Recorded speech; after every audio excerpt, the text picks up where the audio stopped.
giving up o pagsuko, ano nga ba mga bagay o pangyayari na muntik nyo ng sukuan? Muntik! Ibig sabihin, hindi nyo rin ginawa. Ako, sa mundo ng pageantry, kasi Binibini Pilipinas, I joined twice. The first time I joined was 2014.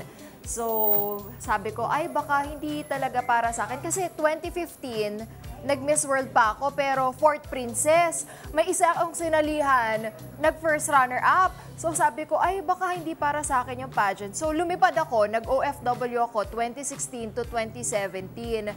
Doon ako nakapag-isip-isip. Yun na siguro yung turning point na sabi ko, one last try, kasi ayoko na may regret ako. So sabi ko, eto na, ibibigay ko na lahat, pagkagagastusan ko na, training, sige, public speaking, mag-enroll ako. So 2019, binigay ko lahat. Sabi ko, kung ano man ibigay sa akin, I will be very happy yun. Binigay naman yung crown. So hindi ko siya sinukuan. 5 years in the making. 5 years in the 5 years in the making. Awesome, Emma. Ikaw naman, amiga na ako, mas matindi ang mga sinurvive Yes! nito. Marami akong pagsubok. Siguro sa health, alam nyo na yan, hindi ko yan nag-give up until now. And then, yung isa na, sasabihin ko talaga na pagsubok ko yun, yung when I was a child kasi, I really wanted to do what we are doing today. And then I tried it many times. And then there were different challenges. It's either my family, yung dad ko, masyado stricto, mga ganon.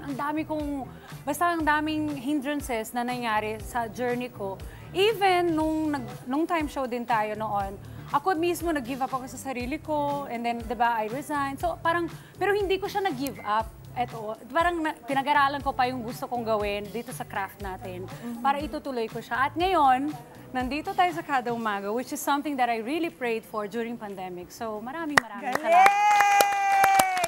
How about you, Mama P? Si Kevin muna. Kevin. Bukod sa kantang I Will Survive. Ano pa iba mo na survive? Hindi ako nanganganin. And then seriously, I almost gave up with my music. Pumasok ako sa UP ng 2001. Tapos nawala ako 2003. Tapos nagtrabaho ako. Kung saan-saan ako napunta, different companies.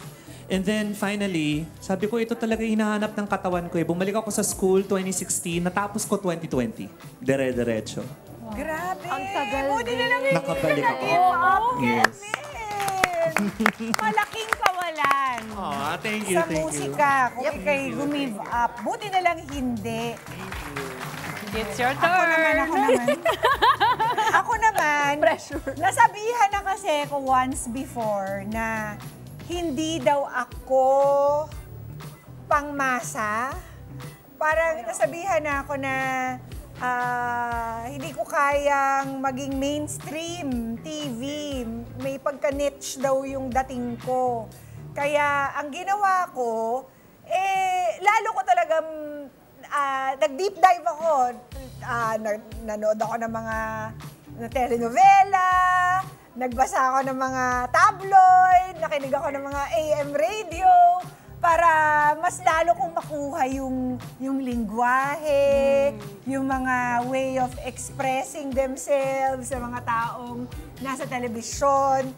Buti na lang hindi rin ako nag-give up. Kasi hindi yata makakarating dito kung pa-niche-niche lang ako, diba? Tama. Kaya thank you, Tita June. Sabi ni Tita June, no!